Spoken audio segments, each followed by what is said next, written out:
Thank you, Mr. Chairman. Mr. Rubin, I recently went to Russia, and I got the sense that Mr. Putin is sort of going back to a Cold War mentality. And this is more of a philosophical question. Do you believe that Russia is intent on reconstituting its empire?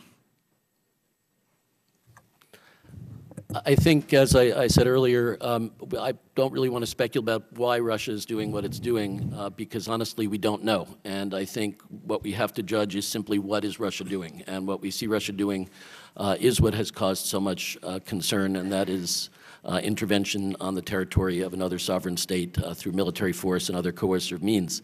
Which, and my time's limited, which they have done prior. I think we learned from history. They invaded Georgia, and then they continue to occupy Georgia. I think that's very instructive as to the Ukraine experience today. In fact, Crimea just voted to join Russia. It was announced today, and I'm concerned that the same thing that happened in Russia will now happen that happened in Georgia will happen in Ukraine. And I don't know if these sanctions will stop that. That's my biggest concern. When one nation invades the sovereignty of another, definitions are important. We usually define that as an act of war. Does this administration believe that the Russian invasion of Ukraine is an act of war?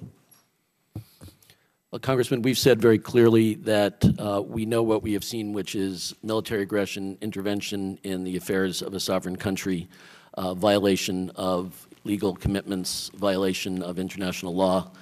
That is what we see. That is what we're calling it. I'm not an international lawyer, so I wouldn't want to get into the terminology, but I think it's pretty clear what we're seeing. It is clear also that Russia continues to occupy territory of the Republic of Georgia. That's something we've been very clear in condemning. And it is also clear that there are commitments that all countries have to each other to settle their disputes peacefully. And that is certainly not what we're seeing here. So Well, I do think we should call it what it is. I think you said it's very clear. It's a violation of international law. I believe it's also very clear that this is an act of war against another nation. When we look at the NATO, I think Mr. Putin feels very threatened by the European Union and NATO. Poland called for an emergency meeting of NATO to discuss its concerns about this Russian aggression. What are we doing to ensure that Poland and our other NATO allies are protected?